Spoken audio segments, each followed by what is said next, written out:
नमस्कार, आप देख रहे हैं जनता टीवी और मैं हूं आपके साथ मनीषा सिंह। बुलेटिन की शुरुआत करेंगे इस वक्त की बड़ी खबर के साथ। बड़ी खबर, बड़ी जानकारी आ रही है इस वक्त के सामने। बड़ा अपडेट आपको बताने जा रहे हैं। सीएम योगी आदित्यनाथ ने जनता दरबार लगाया और सीएम आवास पर उनके द्वारा जनता दरबार लगाया गया था, जिस दौरान उन्होंने सभी फरियादियों की फरियाद को सुना और अधिकारियों को आवश्यक निस्तारण के निर्देश दिए। तो इस वक्त ये बड़ी खबर आपको बता रहे हैं। सीएम आवास पर सीएम योगी आदित्यनाथ ने जनता दरबार लगाया और इस दौरान उन्होंने दूर दूर से आए हुए फरियादियों की तमाम फरियादों को सुना और अधिकारियों को उसके निस्तारण के दिशा निर्देश भी दिए। तो सभी फरियादियों की फरियाद सुनी सीएम योगी आदित्यनाथ ने और उनके शीघ्र अतिशीघ्र निस्तारण के अधिकारियों को आदेश दिए।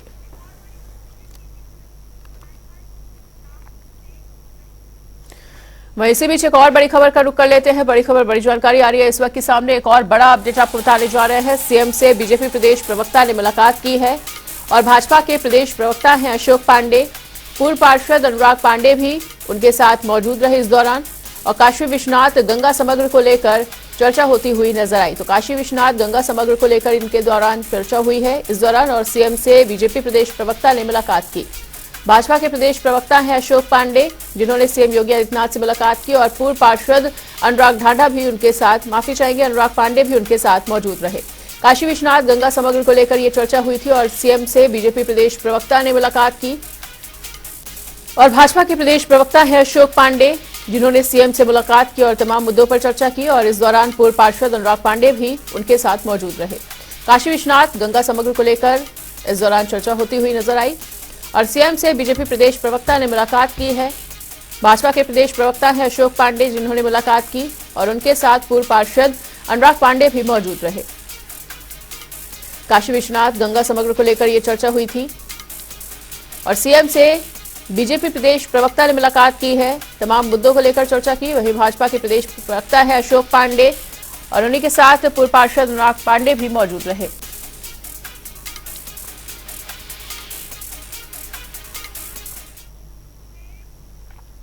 और इसी बीच झांसी से एक बड़ी खबर आ रही है। बड़ी खबर का रुख कर लेते हैं। झांसी से बड़ी खबर सामने आती हुई। झांसी दौरे पर सीएम योगी आदित्यनाथ और इस दौरान major Dhyanchand stadium CM Yogi Adityanath पहुंचेंगे, हॉकी खिलाड़ियों को सम्मानित करेंगे और राष्ट्रीय खेल दिवस पर उन्हें सम्मानित किया जाएगा। तो झांसी का दौरा है आज सीएम योगी आदित्यनाथ का। राष्ट्रीय खेल दिवस पर शिरकत करने के लिए पहुंच रहे हैं विशेष कार्यक्रम में और नवनिर्मित पुस्तकालय का भी उनके द्वारा उद्घाटन किया जाएगा और मेजर ध्यानचंद की प्रतिमा का अनावरण भी करेंगे सीएम योगी आदित्यनाथ। हॉकी संग्रहालय का लोकार्पण करेंगे सीएम। वह इस वक्त की बड़ी जानकारी आपको दे रहे हैं। झांसी दौरे पर CM Yogi Adityanath, major Dhyanchand stadium पहुंचेंगे सीएम। वही हॉकी खिलाड़ियों को इस दौरान उनके द्वारा सम्मानित भी किया जाएगा।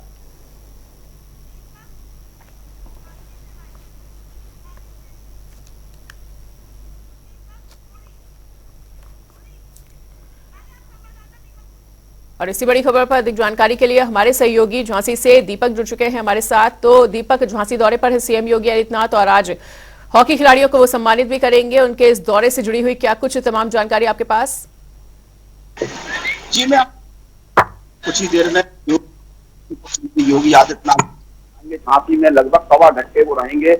यहाँ पर एक रानी लक्ष्मीबाई पार्क में 25 फुट की मेजर ध्यानचंद की मूर्ति बनाई गई है, जिसका अनावरण मुख्यमंत्री के द्वारा किया जाएगा। वहां पर एक संग्रहालय बनाया गया है। संग्रहालय को अत्याधिक आधुनिक तरीके से बनाया गया है, जिससे उनकी जीवन शैली तकनीकी रूप से लोगों को यहाँ पर दिखाई जाए। उसका उद्घाटन भी मुख्यमंत्री योगी आदित्यनाथ करेंगे। उसके बाद ध्यानचंद स्टेडियम में हॉकी से जुड़े हुए ओलंपिक प्लेयरों को सम्मान देंगे, सम्मान करेंगे मुख्यमंत्री उनको।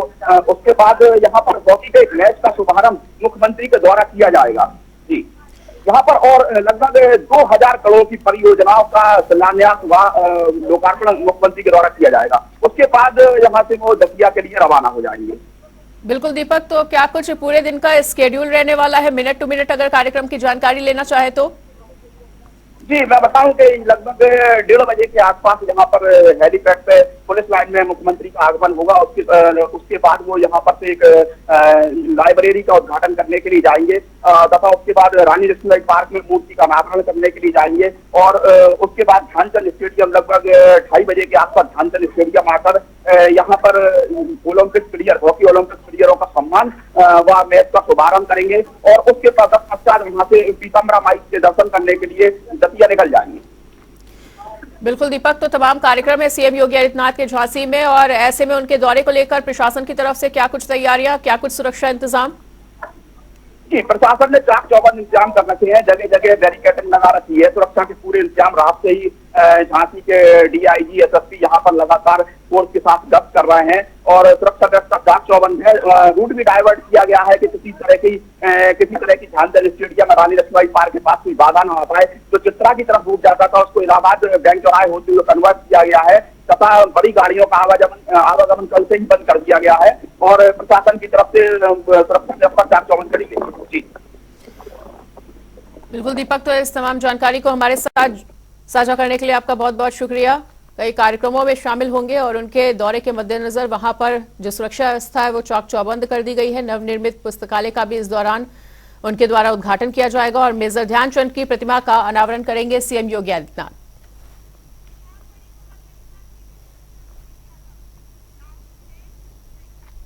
और इसी बीच एक और बड़ी जानकारी का रुख कर लेते हैं। बड़ी खबर, बड़ी जानकारी आ रही है इस वक्त की सामने। मऊ से बड़ी खबर सामने आती हुई, जहां अखिलेश यादव आज मऊ दौरे पर है और घोसी विधानसभा में आज चुनाव प्रचार करेंगे। सपा प्रत्याशी सुधाकर सिंह के समर्थन में आज वो जनसभा भी करेंगे। तो मऊ दौरे पर अखिलेश यादव हैं और इस दौरान वो सपा प्रत्याशी सुधाकर सिंह के लिए जनसभा को संबोधित करेंगे और अखिलेश यादव का मऊ दौरा आज। तो इस वक्त ये एक और बड़ी जानकारी आपको बता रहे हैं। घोसी विधानसभा में चुनाव प्रचार करेंगे, सपा प्रत्याशी के समर्थन में उनके द्वारा जनसभा भी की जाएगी और सपा प्रत्याशी है सुधाकर सिंह, जिनके समर्थन में आज प्रचार करते हुए नजर आएंगे अखिलेश यादव। और मऊ दौरे पर हैं आज अखिलेश यादव। घोसी विधानसभा में चुनावी प्रचार करते हुए नजर आने वाले हैं सपा सुप्रीमो अखिलेश यादव और सपा प्रत्याशी के समर्थन में जनसभा भी करेंगे। और इसी बड़ी खबर पर अधिक जानकारी के लिए हमारे संवाददाता विवेक चौहान जुड़ चुके हैं हमारे साथ। तो विवेक, अखिलेश यादव का मऊ दौरा है आज और घोसी विधानसभा में चुनावी प्रचार करते हुए नजर आने वाले हैं, क्या कुछ जानकारी आपके पास? 1 बजे अखिलेश यादव का मऊ के घोसी विधानसभा क्षेत्र के अंतर्गत कोपागंज में बापू इंटर कॉलेज के मैदान में आगमन है। और ऐसे में बता दें कि समाजवादी पार्टी की जितने भी पदाधिकारी हैं वो पहुंच चुके हैं बापू इंटर कॉलेज के मैदान में। बिल्कुल विवेक, तो जहां एक तरफ बीजेपी की तरफ से जीत का दावा किया जा रहा है, तो वहीं कहा जा सकता है कि सपा भी पूरी तरह से इस चुनाव में ताल ठोकने में लगी हुई है। जी बिल्कुल, एक तरफ बीजेपी अपना जनसभा कर रही है तो दूसरी तरफ समाजवादी पार्टी जनसभा कर, दूसरी तरफ भाजपा द्वारा जगह जगह जनचौपाल लगाया जा रहा है। बिल्कुल विवेक, तो क्या आपको लगता है कि जिस तरह से अखिलेश यादव खुद सुधाकर सिंह के समर्थन में उतर रहे हैं और उनके लिए चुनावी प्रचार कर रहे हैं, तो इसका सीधा सीधा फायदा मिलता हुआ नजर आ सकता है सपा को? जी बिल्कुल, कुछ जो माइनॉरिटी के होते हैं वो समाजवादी पार्टी को पूरी तरह से मिल सकती हैं, कुछ बदलाव हो सकता है अखिलेश यादव के आगमन से। बिल्कुल ठीक है विवेक, तो इस तमाम जानकारी को साझा करने के लिए बहुत बहुत शुक्रिया आपका। तो मऊ में आज सपा सुप्रीमो अखिलेश यादव पहुंचेंगे और सपा प्रत्याशी सुधाकर सिंह के समर्थन में चुनावी जनसभा को संबोधित भी करेंगे। अखिलेश यादव का मऊ दौरा और घोसी विधानसभा में चुनावी प्रचार करने के लिए पहुंच रहे हैं मऊ। सपा सुप्रीमो अखिलेश यादव सपा प्रत्याशी के समर्थन में जनसभा को संबोधित करेंगे और सपा प्रत्याशी हैं घोसी से सुधाकर सिंह, जिनके प्रचार के लिए आज अखिलेश यादव मऊ पहुंच रहे हैं।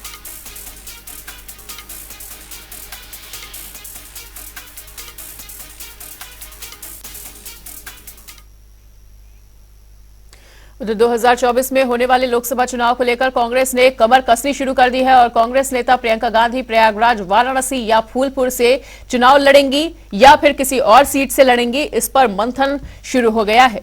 पार्टी प्रदेश की 5 सीटों पर होमवर्क में वो जुटी हुई है और हालांकि प्रदेश नेतृत्व की पहली प्राथमिकता फूलपुर सीट ही है।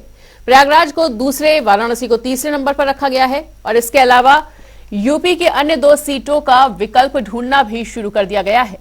इन सीटों से कांग्रेस का गहरा नाता रहा है और सूत्रों के मुताबिक इन सीटों का पूरा डेटा तैयार कर केंद्रीय कार्यालय को भेजा जाएगा, जिसमें जीतने की गुंजाइश अधिक होने की वजह भी बताई जाएगी और इसके लिए पार्टी आंतरिक रूप से संबंधित सीटों का सर्वे भी कराएगी।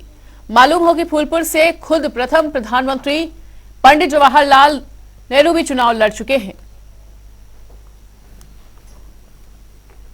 तो यूपी में 2 सीटों पर विकल्प ढूंढना भी शुरू कर दिया गया है और किस सीट से चुनाव लड़ेंगी प्रियंका गांधी, इस पर भी मंथन होता हुआ नजर आएगा। तो यूपी में भाई बहन की एंट्री को तूल दिया जा रहा है और किस सीट से चुनाव लड़ेंगी प्रियंका गांधी, इस पर भी मंथन होता हुआ नजर आएगा। यूपी में 2 सीटों का विकल्प भी ढूंढना कांग्रेस द्वारा शुरू कर दिया गया है और मिशन 2024 के लिए कांग्रेस ने भी अब कमर पूरी तरह से कस ली है।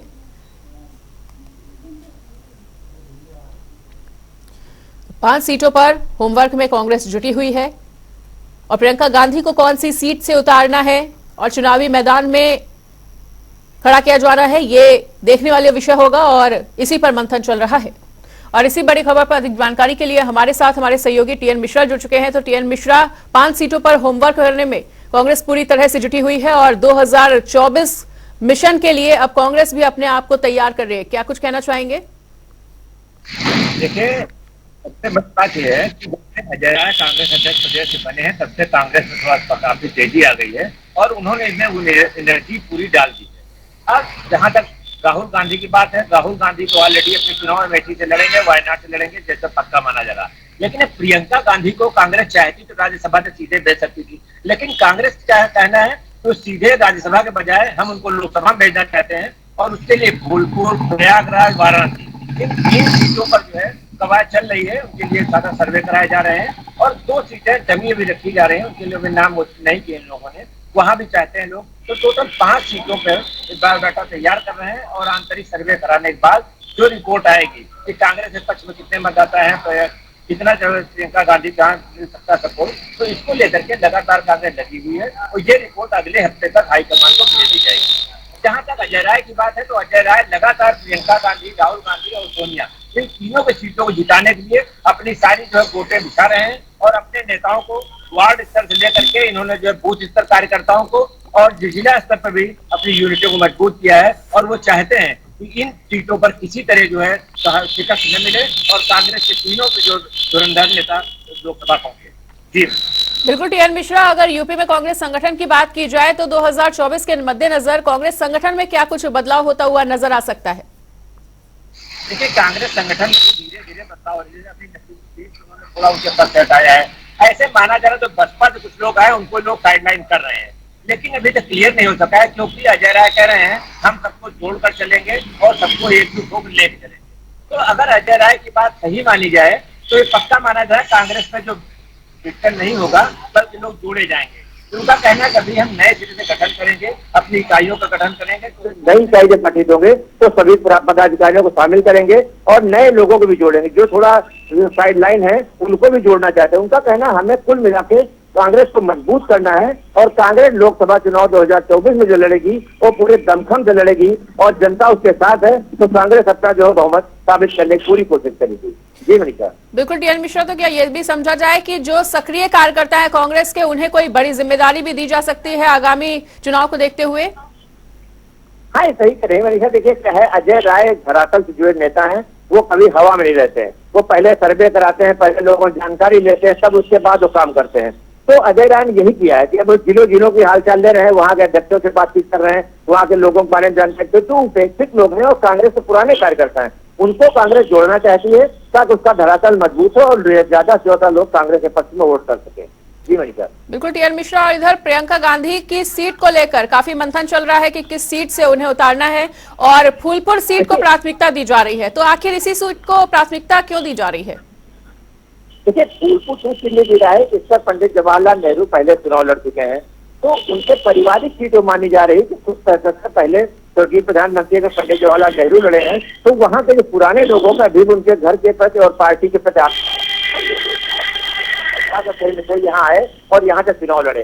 तो अगर प्रियंका गांधी जाती हैं तो उनको ज्यादा प्रियंका गांधी वार्डा को सपोर्ट मिलेगा अपेक्षा के दूसरे कैंडिडेट को, क्योंकि पुराना धरातल करना हुआ है और कुछ न कुछ जो है लोगों में पुरानी गांधी परिवार की इच्छा भी है, उसको चाहते बनाने के लिए कांग्रेस को फूलपुर उतारना चाहती है। सेकंड नंबर पर प्रयागराज बुलाना चाहती और थर्ड नंबर वाराणसी। लेकिन वाराणसी में उम्मीद कम है कि पीएम का संसदीय क्षेत्र है और वहां पर कांग्रेस का टक्कर लेना पीएम से बहुत मुश्किल है, क्योंकि अगर नरेंद्र मोदी लड़ेंगे तो वहां पे प्रियंका गांधी की वो स्थिति नहीं होगी जो होनी चाहिए। जी ठीक है टीएन मिश्रा, तो हमारे साथ जुड़ने के लिए और इस तमाम जानकारी को हमारे साथ साझा करने के लिए आपका बहुत बहुत शुक्रिया। तो किस सीट से चुनाव लड़ेंगी प्रियंका गांधी, इस पर लगातार मंथन किया जा रहा है कांग्रेस की तरफ से। प्रयागराज, वाराणसी या फूलपुर, इस पर मंथन हो रहा है। हालांकि वाराणसी सीट से उन्हें उतारना मुश्किल माना जा रहा है क्योंकि उस सीट से खुद प्रधानमंत्री नरेंद्र मोदी चुनावी मैदान में होंगे। तो कांग्रेस ने भी 2024 के मद्देनजर पूरी तरह से कमर कसना शुरू कर दिया है।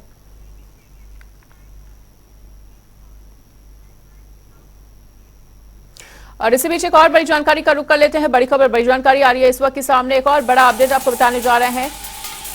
कांग्रेस संगठन में बड़े बदलाव होते हुए नजर आ सकते हैं आगामी समय में, और प्रदेश से जिला स्तर तक होगा बदलाव। तो ये इस वक्त की एक और बड़ी जानकारी आपको बता रहे हैं। जैसा कि अभी हमने पहले ही बताया कि बड़े स्तर पर बदलाव देखने को मिल सकते हैं। अजय राय ने जिलेवार इसको लेकर समीक्षा भी शुरू कर दी और कांग्रेस प्रदेश अध्यक्ष हैं अजय राय, जिन्होंने समीक्षा शुरू कर दी है। और कांग्रेस संगठन में बड़ा बदलाव देखने को मिलेगा आगामी समय में। तो प्रदेश से जिला स्तर तक बड़े बदलाव देखने को मिलेंगे कांग्रेस में, और सक्रिय रहने वालों को बड़ी जिम्मेदारी भी दी जा सकती है।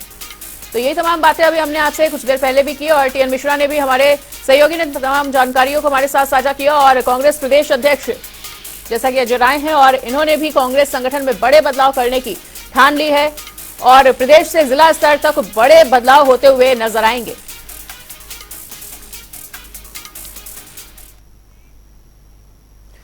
और अब बात रक्षाबंधन के त्योहार की, जिसे लेकर लखनऊ की मार्केट में सुबह से ही काफी ज्यादा भीड़ जुटती हुई नजर आ रही है। और बता दें कि मार्केट में बड़ी संख्या में रंग बिरंगी राखियों की दुकानें सजी हुई हैं।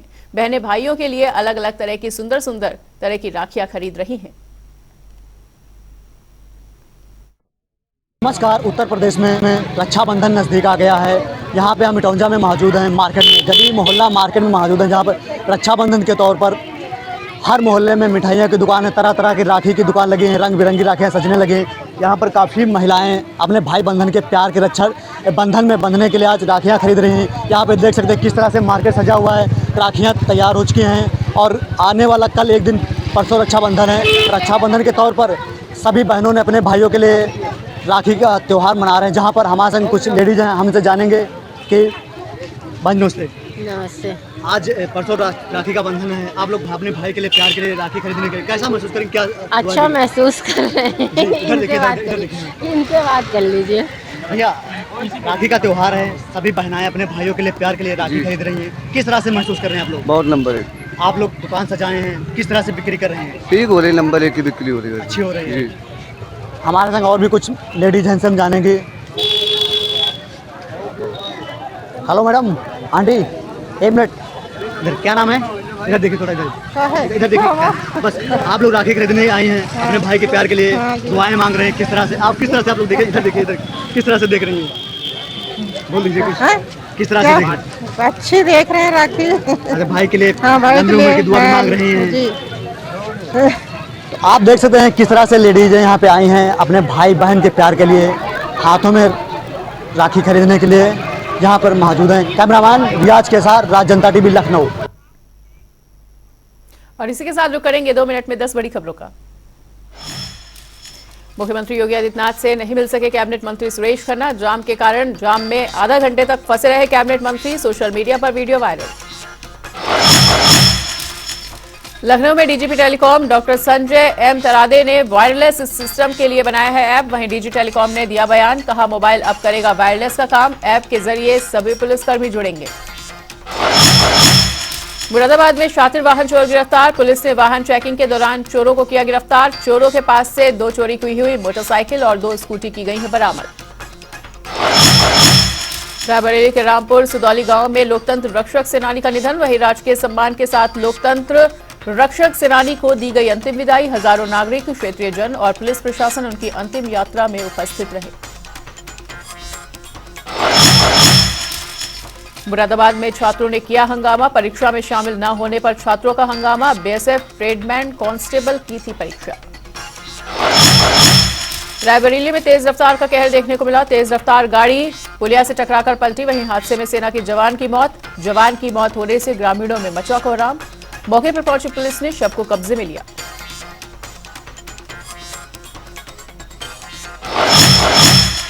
सहारनपुर में पुलिस मुठभेड़ का मामला आया सामने, गोली लगने से गोकशी का वांछित अभियुक्त घायल। सहारनपुर पुलिस 1 हफ्ते से लगातार चला रही है अभियान।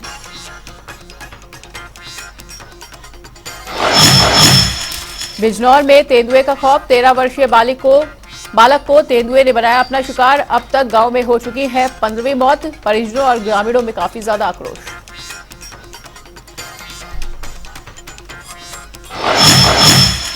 फतेहपुर में लापता शख्स का शव मिलने से मचा हड़कंप। गांव के बाहर धान के खेत में पड़ा मिला शव। परिजनों ने पुलिस प्रशासन पर लगाए गंभीर आरोप। मामले की जांच में जुटी हुई है पुलिस।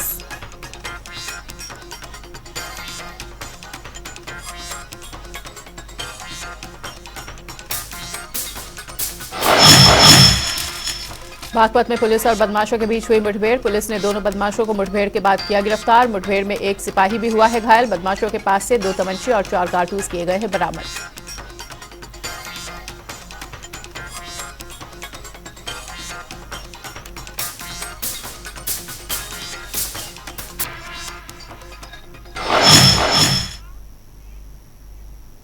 और सीएम योगी आदित्यनाथ इस वक्त लखनऊ में मौजूद हैं। सीधा दिखाते हैं वहां की एक्सक्लूसिव तस्वीरें। परियोजनाओं की कुल लागत में उत्तर प्रदेश की हिस्सेदारी सबसे अधिक 16.2% थी, यानी कि 43,180 करोड़ रुपए। इन सब आंकड़ों से ये साफ दिखाई दे रहा है कि यूपी तेजी से एक औद्योगिक राज्य बनने की दिशा में बढ़ रहा है। 2023 के बजट में उत्तर प्रदेश को आत्मनिर्भर बनाने की दिशा में कदम बढ़ाने का उद्देश्य राज्य और देश दोनों को मजबूती प्रदान करेगा। फिक्की ने हमेशा उत्तर प्रदेश के साथ मिलकर काम किया है और आगे भी हर काम में आपकी सरकार के साथ कदम मिलाकर चलेगा। मैं फिर से आपका आभार व्यक्त करना चाहता हूं कि व्यस्तता के बीच आज आप यहां आए हैं, जो कि हम सबके लिए एक सौभाग्य की बात है। धन्यवाद।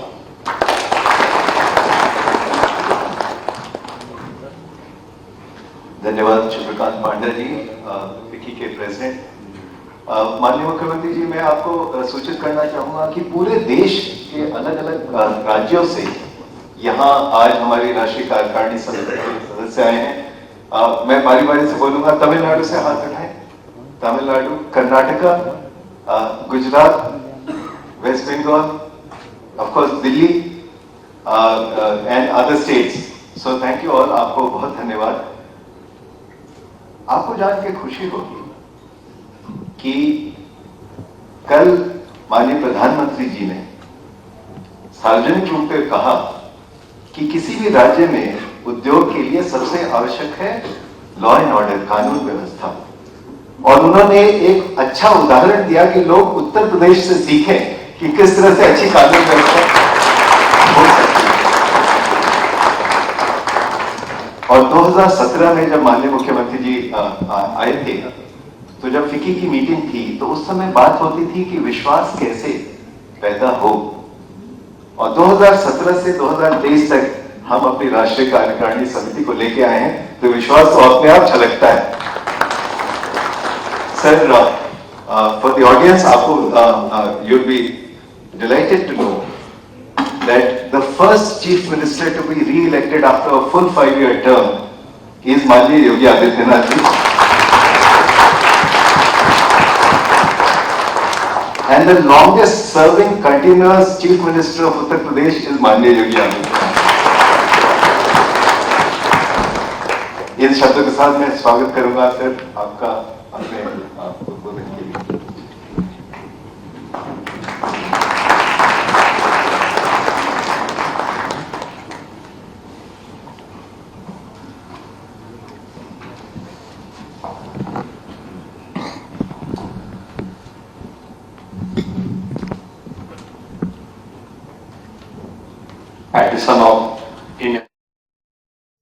और यहाँ पर रुकेंगे छोटे से ब्रेक के लिए। खबरों का सिलसिला लगातार जारी है। देखते रहिए जनता टीवी।